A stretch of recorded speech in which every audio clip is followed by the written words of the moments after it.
Hey, this is Dan McGrain, and welcome back to another episode of I've Got Something to Say About That.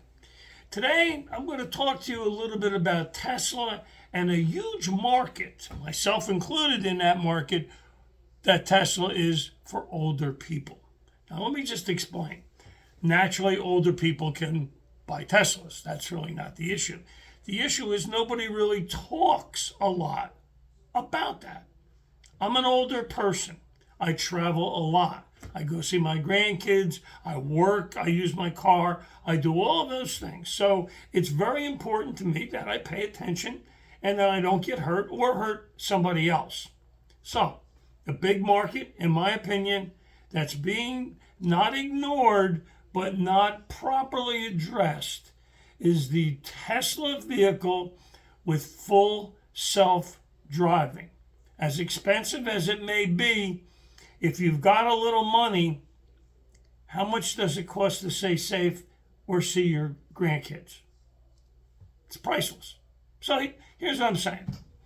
Here's what it does for me personally as a driver of a Tesla with full self-driving. It takes the whole stress out of driving. I mean, I'm driving and it doesn't appear to be stressful, but it is. From which exit to take, which lane to be in, and then you got to look in the rear view mirror. You got to make sure that the lanes are clear. The red light, do you go through it? Do you not go through it?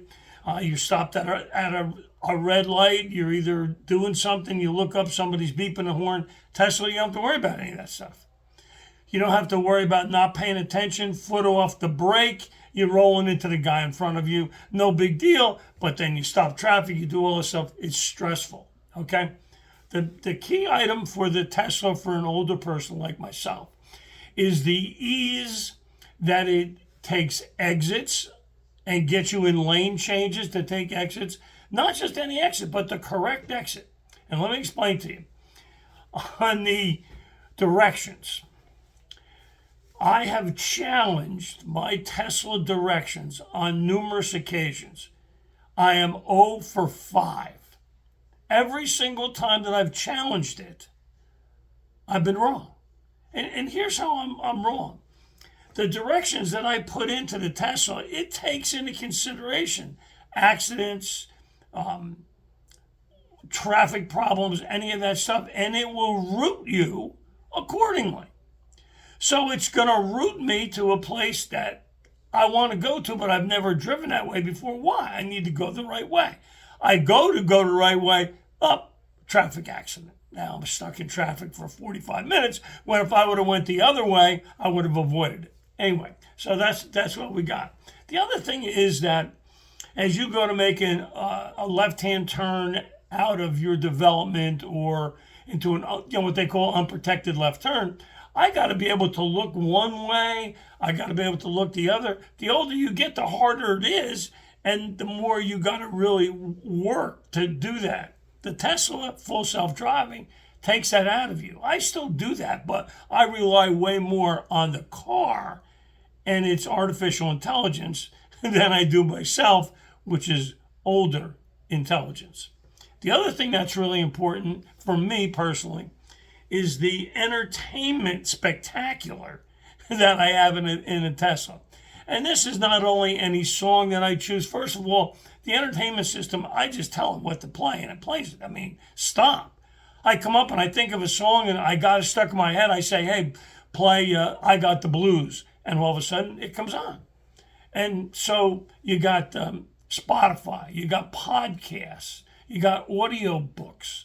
You've got all of these things that you can use because your stress level is down. You're not paying quite the attention that you normally would be to the car, and you got a chance to enjoy yourself just a little bit. Now, keep in mind, this is going to be hard to do because you've been driving all your life. I've been driving all my life. It took me about 3 months to fully depend on it.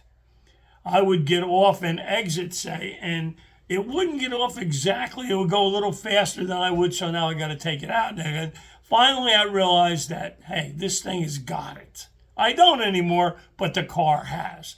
And then the other thing is safety. I was in a T-bone accident. Guy 55 miles an hour in a Ford Bronco. Boom! My left shoulder, totaled the car, spun it around in the intersection. I'm hauled away in an ambulance. Absolutely nothing wrong with me. Absolutely nothing. It's just that safe. Don't forget the guy in California that tried to kill himself and his family by driving his Tesla off the cliff. He did that, and everybody survived. How do you survive a 150-foot fall off a cliff in a car? You don't. It's as simple as that. The other thing, and finally the last thing for an older person, and for a lot of people, but for older people, there's no oil changes. There's no tune-ups. There's no belts to replace. There's no overheating. There's none of that stuff. There's the windshield wiper fluid. You want to change the tires, you can. I've got a dual motor, so every tire's got the same pressure on it, but you can do that if you choose to do that. Other than that, I just pull it in the garage, charge it up, and every day when I leave, I got almost 300 miles. I don't charge it all the way up. I got 320. But I charge about 285, something like that, which is about 86%, somewhere in that general area. Anyway, I just wanted to say that because I do have something to say about that, and I'm only hoping that other people that may or may not hear that will think about a Tesla. As always, this is Dan McGrain, and I had something to say about that. Thank you.